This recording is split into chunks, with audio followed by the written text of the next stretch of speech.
Well, good morning, Dharma friends, and Oahu gozaimasu. It's nice to be in beautiful Kailua and to see all of you. Thank you for inviting me to share a few thoughts with you this morning, and thank you, Sumikawa Sensei and members of Kailua Hongwanji.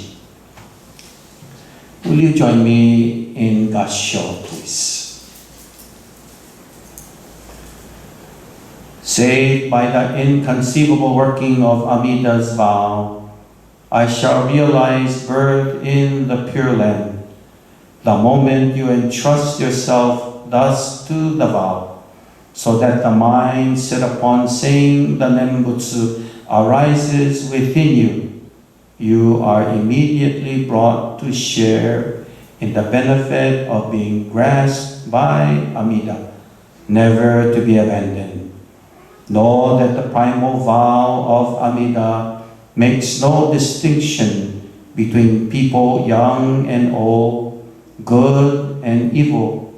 Only Shinjin is essential, for it is the vow to save the person whose karmic evil is deep and grave, and whose blind passions abound.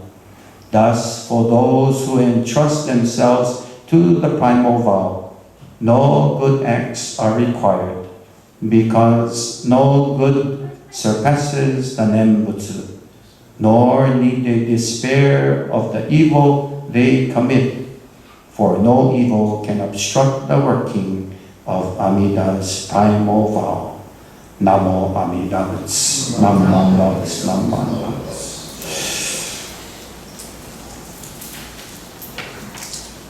Shinran Shonin's words encourages us to awaken to the world of universal compassion that actually inspires hope, courage, and strength.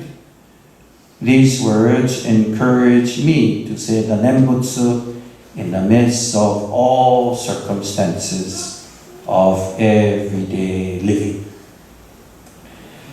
I don't know about you, but if you are like me, it's the holiday time of year when things get a little hectic. Don't we often find ourselves in frantic visits to the shopping malls, or the post office, or the grocery stores, and plans go awry preparing for the holidays and Christmas?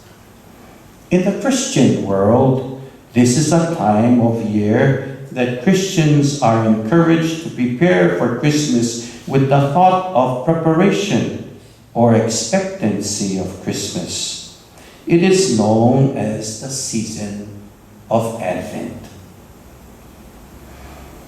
Buddhists could probably call this time of spiritual preparation as awakening.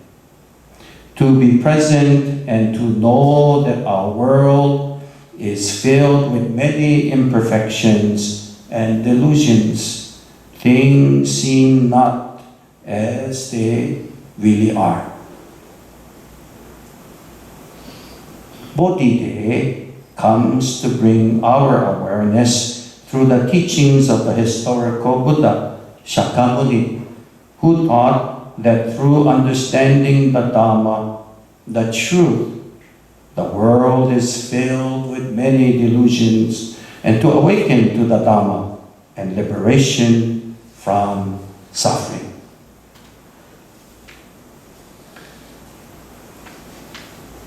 I have to tell you a story and break from my text over here. Several weeks ago, as I had to go shopping. And didn't you know, shopping right now is kind of tight, yeah? And sometimes we get distracted frantically looking for a parking space. Well, it is this time that we are told that we need to slow down because everybody is in a hectic pace. It is this time of year that reminds us to listen for the Buddha's calling voice in Namo Amida Butsu, to awaken to the world of the Onen Butsu that is true and real, here and now. It is through the Buddha Dharma that leads us from the worldly delusions to the path of awakening. Let us take this opportunity to praise the virtues of the Buddha, especially during this Bodhi Day observance. Recently, I was going through a book by Takamaro Shigaraki and came across an interesting point. I would like to quote Professor Shigaraki, who says, "Know that all the events of this world, whatever they may be, whenever they may be, are conditions that support the Nembutsu." Sensei says that these words urge him to say the Nembutsu many times or even just once. Because it happens as it does, he is always able to overcome even sadness or suffering and realize that a new way will open within his life. This is the Nembutsu of everyday life, the Nembutsu of everyday living that Shinran teaches us. I was wondering if Professor Shigaraki was referring to saying the Nembutsu to help me to realize that I needed to be more compassionate, to realize this woman who needed a parking stall more than I did. When the elderly lady out of nowhere appeared to pull into the parking stall just at the right time, at time's parking lot. While my blinkers were on even, she waved, and as she turned abruptly into the stall, it could have easily qualified for me to utter the expression, "Oh my Buddha." You know that kind of person, yeah? That drive, the steering wheel is right here, and you can hardly see, but I saw the hand waving like that, you know? Yes, right above the steering wheel. Some of you know, as was expressed in the resume of my hometown in Lahaina, Maui, and my long association with Lahaina Hongwanji. As some of you may have wondered about my upbringing and connection with Buddhism and Jodo Shinshu, let me share a recollection. It wasn't long ago that I visited my hometown. The drive into West Maui on the new bypass highway affords a wonderful and spectacular view of the ocean and the coastline. But a glance upward toward the mountainside revealed the very dry and parched brown brush in the midst of luxury homes scattered along the slopes that have replaced the once green hillside of sugarcane fields. The sight of the neglected parched mountainside was a reminder of the truth of impermanence, that all existing things are transformed moment by moment. And if you grew up in a plantation village or a plantation town, you would easily recognize the term Hanawai man. It was a common expression that refers to those who work the land to maintain the flow of water especially to the cane fields along the slopes of West Maui. If sugar still operated, the Hanawai man would certainly assure fresh water flow to the fields, keeping them green and pristine. Buddhist scholars frequently illustrate how the Dharma flows to us, using water and pipeline as examples.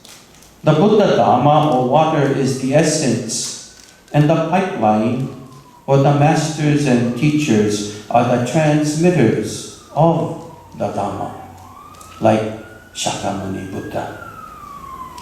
We certainly owe a debt of gratitude to many forefathers, teachers, lay and clergy who over the years ensured that the Onen Butsu reached all of us. Like the Hanawai man who ensured the flow of water, the Buddha Dhamma has been assuredly flowed to us. I would like to offer this closing thought with you. I want to share a religious poem that hung in my grandparents' home next to their butsudan, that today is parched brown, almost ready to fall off. It read in Japanese as, Mairu hakarai wo suru ni arazu, mairashite kudasaru wo matsu bakari nari. The poem was probably taken from a Japanese Jodo Shinshu publication during my grandfather's time. Reverend Hironaka from Lahaina Hongwanji translates these words as, do not calculate for going to, allow to be taken to, just only be waiting. According to Sensei, the poem expresses deep appreciation and rejoicing in Amida's working. Do not calculate for going to expresses the deep realization of the constant working of Amida. Just only be waiting reflects the humble attitude as in daily living, no matter what the circumstance may be. Reverend Hironaka emphasized that this waiting isn't necessarily a passive or negative kind of waiting, but one that is positive, affirming, a posture of waiting along with Amida Buddha. May the calling voice of Amida Buddha, even through words like this poem, awaken us even in the midst of stress or hardship or suffering. The words encourage us to entrust deeply and rely on Amida's working. Discard the working of the imperfect self. And when we recite Namo Amida Butsu, together with the Buddha in appreciation of Amida's benevolence, we are benefited in this life as left for us by the words of Shiran Shami. Will you join me in Gassho? Namo Amida Butsu, Namo Amida Butsu, Namo Amida Butsu, Namanda, Namanda, Namanda, Namanda, Namanda. Thank you very much.